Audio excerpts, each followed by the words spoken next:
ಈಗ ಸನ್ಮಾನ್ಯ ಸದಸ್ಯರಿಗೆ ಉತ್ತರವನ್ನ ಒದಗಿಸಲಾಗಿದೆ. ಕೊಟ್ಟಿದ್ದಾರೆ ಅಧ್ಯಕ್ಷರೇ. ಇದರ ಉಪ್ಪಿಲ್ಲ ಉರುಳಿಲ್ಲ. 5 ಕೋಟಿ 638 ಉಪ್ಪು ಹುಳಿ ಏನೂ ಇಲ್ಲ. ಹಂಗಾಗಿ 638 ಕಿಲೋಮೀಟರ್ ಇದೆ ಜಿಲ್ಲಾ ರಸ್ತೆಗಳು. ನೀವು 5 ಕೋಟಿ ಕೊಟ್ಟು ನಾವು ರಿಪೇರಿ ಮಾಡ್ತೀವಿ ಸಾಧ್ಯನ? ನಾನು ಏನು ಹೇಳಕ್ ಬಯಸ್ತೀನಿ ಅಂದ್ರೆ, ಈಗಾಗಲೇ 3 ವರ್ಷ ಕಳೀತಾ ಬಂದಿದೆ. ಜನಗಳ ಮುಂದೆ ಹೋಗ್ಬೇಕಬಾರ್ದ ನಾವು? ಈಗ ಬಸ್ ಕೊಟ್ಟಿದ್ದಾರೆ, ರೆಡ್ಡಿ ಅವರು ಸಾಕಷ್ಟು ಬಸ್ ಕೊಟ್ಟಿದ್ದಾರೆ, ಖುಷಿ ಆಗ್ತದೆ. ರಸ್ತೆನೇ ಇಲ್ಲ ಓಡಾಡಕ್ಕೆ. ಏನ್ ಮಾಡ್ಬೇಕು ನಾವು? ಈಗ ನಾವು ಕಳೆದ ಬೆಳಗಾಂನಲ್ಲೂ ಬಹಳಷ್ಟು ಇದ್ರ ಬಗ್ಗೆ ಚರ್ಚೆ ಮಾಡಿದೀವಿ. ರಸ್ತೆಗೆ ದಯಮಾಡಿ ಈ ಸರಿ 11,000 ಕೋಟಿ ಕೊಡ ಸಾಕಾಗಿಲ್ಲ. ಕೊನೆ ಪಕ್ಷ PWD 20,000 ಕೋಟಿ ಕೊಡಬೇಕು.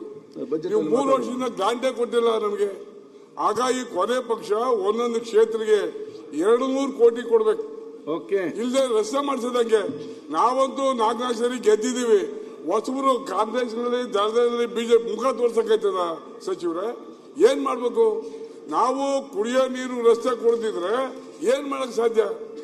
ಬರೀ ಮುಂದೆ ನಾವು TADA ತಗೊಂಡೋಗಿ ಇಲ್ಲಿ ಬರ್ಬೇಕಾ ಸಚಿವರೇ? ದಯಮಾಡಿ